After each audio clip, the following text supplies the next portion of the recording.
நீங்க தாங்க முதல் எதிரியே இந்த உலகத்துல எல்லாருக்குமே. உண்மையா ஆண்டவருக்கு வாழ்ந்து பாருங்களேன். எல்லா சூழ்நிலையிலும் ஆண்டவரே நான் இப்படிதான் இருப்பேனா, நம்ம போய் பேசினா கூட அவங்களுக்கு எல்லாமே தப்பா தெரியும். அதுல இருந்து குற்றம் கண்டுபிடிப்பாங்க. அதுல இருந்து நம்மளை பார்த்து சொல்லுவாங்க, ஐயோ அவங்க ரொம்ப மோசமானவங்கன்றாங்க, ஒரே வார்த்தையில முடிச்சிடுவாங்க.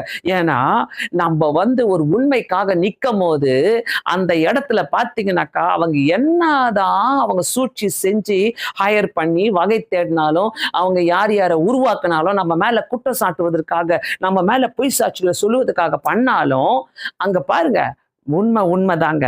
அதாவது இன்னைக்கு இதேதான் நடக்குது. உண்மை பேசினா ஒரு உண்மைதான். என்ன உண்மை பேசினா ஒரே உண்மை.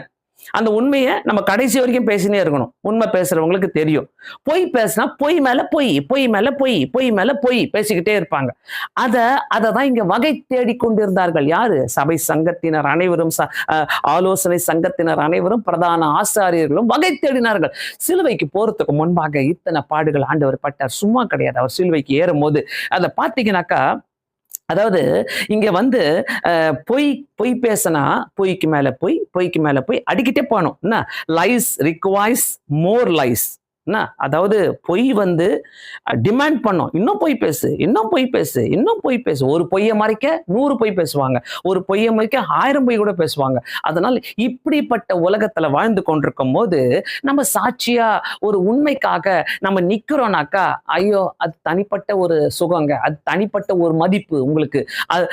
அதாவது ஒரு ஒரு 100 பேர் இருக்கிறாங்க, நீங்க ஒரு உண்மைக்காக நிக்கிறீங்கனாக்கா 99 பேர் உங்களுக்கு அகைன்ஸ்டா இருந்தாங்க. அந்த ஒருத்தரும் நீங்க உண்மை பேசுறீங்க நிக்கிறாங்க பாருங்க, அது போதங்க. அந்த ஒருத்தர் கடவுள் அங்க இருந்து நம்ம பார்த்துட்டு இருக்கிறாரா, அந்த ஒருத்தரை நமக்காக வைக்கிறாரு, அது போதங்க. இந்த உலகத்துல 99 பேர் நம்ம மேல குற்றம் சாட்டுட்டோம், என்ன வேணா பேசிட்டோம். ஆனா அந்த ஒரு ஆளுக்கு அங்க இருக்கிறவங்க யாருன்னா ஒருத்தருக்கு தெரியும், மனசாட்சி குத்தம் இல்ல, இவங்க பொய் பேசுறாங்க, இவங்க எல்லாம் பொய் பேசுறாங்கன்னு தெரியும். அதேதான் அங்க நடந்துட்டு இருக்குது.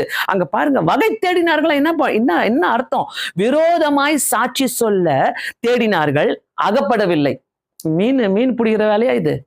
பொய் பேசுறதுக்கும் அவர் மேல குற்றம் சாட்டுறதுக்கும் அவங்க சாட்சிகளை தேடுறாங்களாம், பொய் சாட்சியை தேடிட்டு இருக்கிறாங்க, அகப்படவில்லை. 57வது வசனம் பார்க்கிறோம். 56வது வசனத்துல, அநேகர் அவருக்கு விரோதமாய் பொய் சாட்சி சொல்லியும் அந்த சாட்சிகள் ஒவ்வவில்லை. மேட்ச் ஆகலைங்க, மேட்சே ஆகல. அவருக்கு விரோதமா நிறைய பேரை உருவாக்குனாங்க. லயர்ஸ் ரெண்ட்டுக்கு எடுத்து உள்ள உருவாக்குறாங்க. அங்க பொய் சொல்றவங்களை வாடகைக்கு எடுத்து உருவாக்குறாங்கன்னு கூட நம்ம சொல்லலாம். ஆனா அந்த இடத்துல அவ்வளவு பொய் சாட்சிகளை இயேசு கிறிஸ்து மேல சொன்னாலும் அது ஒவ்வவில்லைனாக்கா அது மேட்ச் ஆகல. என்னடா இது, அவங்க சொல்றது இவங்க சொல்றதுதான் பொய்யா இருக்குது, ஆனா அது அவருக்கு கூட மேட்ச் ஆகல.